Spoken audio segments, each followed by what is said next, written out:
Welcome into the Wildcat Digital Network. I'm Derek Johnson, joined by the head volleyball coach, Matt Windle, in his third season with Baker. You've got 18 underclassmen on the roster this year, I think 9 freshmen, 9 sophomores. What are the challenges in coaching such a young team? Really bringing the young ones up to speed.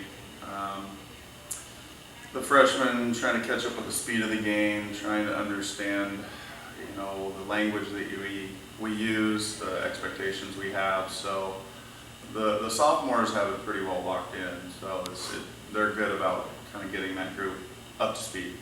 In terms of the freshmen, are there any new faces that we should be on the lookout for? Excited about Lexi Montana. Will be fighting for a setting position. Since we lost Jenna, we'll be looking to fill that role, and she's a big setter, so that'll be nice. Caroline Barger also comes from that area. She played with Lexi in club ball, so they have a really good connection, so she'll fight for some time. Olivia Morgan, Jordan Hasbrook, Claire Chapman are all freshmen that have the potential to find the floor at some point. What about for some of the sophomores coming back? Is there anybody who made a big jump from freshman to sophomore year that could be ready to break out in 2018? I would say potentially Sophie Heldenbrand. Crazy kid, love her to death. But she's got the tools. We're just trying to rein her in a little bit. And she's been doing some really good things for us, so there's a potential there. And so as many underclassmen as there are on the team, there are a good core of seniors as well. Has that made life easier for you, kind of passing the baton from the seniors to the freshmen and getting that player leadership? Absolutely. The 4 seniors that we do have, 2 are returning starters, and one of them actually Sparks. I coached in club, so I've had contact with her for a really long time, so she understands my expectations, and they're able to communicate that. All 4 of those seniors are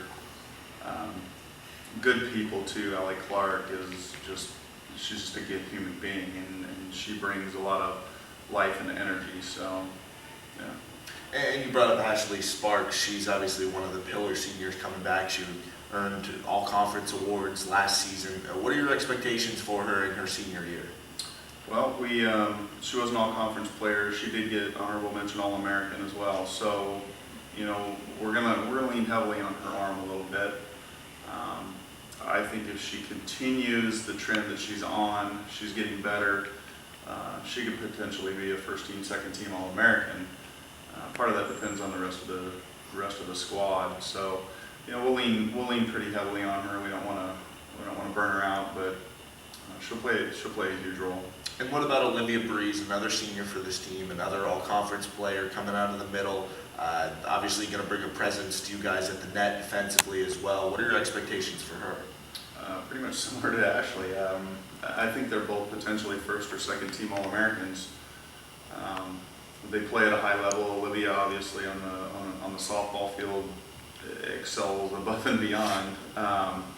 And she's got that in her in volleyball. I think there's an adjustment from sport to sport for her to catch up, but I think last year she started off with a little bit of a strain, so was out our first tournament, but right now she's good to go. I think she's locked in, and when you get to your senior season, you feel that pressure, and I think she's hungry.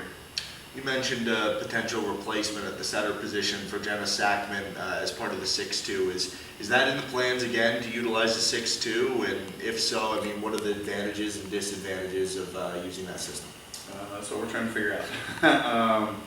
I really like Lexi, and I think she can run a 5-1 eventually. She's one that we got to bring up to speed a little bit. Skylar Bruck and Milroy and Moore, they all have the potential of getting their hands on the ball as well. So I'm excited. I think there's several positions that are creating some competition, and the setter is definitely one of them. What are some of those other positions that you foresee the competition going either potentially early in the season or throughout different points of the year? Our second middle, We've got 3 players that are really fighting for that position. There's we've got a junior, a sophomore, and a freshman all fighting for that. And our second outside, Taylor Bell, working at it, Claire Chapman, Jordan from Colorado has been taking some swings out there. We've got a lot of them, so we're in day 2 right now, so it's a pretty stout competition. It's been fun to watch. So your season opens on August 21st. You'll be taking on William Jewell on the road. The first home game is August 24th. What does the non-conference entail for you guys? Non-conference, the exhibition's always fun. It doesn't count towards much of anything other than some great competition. Because our first tournament is at Northwestern in Orange City, Iowa. We open that our first day with a couple decent teams, but we're hoping for wins there. Day 2 is a little bit more stout. We're going to be playing the defending national runner-ups and Corbin, who finished 4th in the nation. So it's kind of a jump in the deep end. And then, like you said, we've got McPherson home. The non-conference schedule is tough. That tournament, the Bellevue tournament, is always good. We've got McPherson, we've got Park. New to the schedule this year will be William Woods. That we'll play at the end of the year here, and they're all extremely good teams. And that's always been my philosophy. I want to play the best teams that are out there. If we're going to get any better, we need to be able to learn how to beat those teams. Well, and specifically, how much does playing those really good teams in the non-con prepare you for what was a really good conference last year in the Heart? The Heart it's one of the top 2 conferences in the country. I think on any given night, it's tough, and in our division especially. We're short end of the stick on the divisions. Yeah, we are south loaded, and we play home and away, so we're getting beat up quite a bit, night in and night out. And with 2 bids on the line, there's not much room to stumble. So you have to be prepared. He's third-year head coach Matt Windle for the Baker women's volleyball team. I'm Derek Johnson. Again, you can catch all the home games on BakerWildcats.com on the Wildcat Digital Network. Thanks, Coach. Thank you. All right. Good luck to you this season. Thank you. Appreciate it. All right.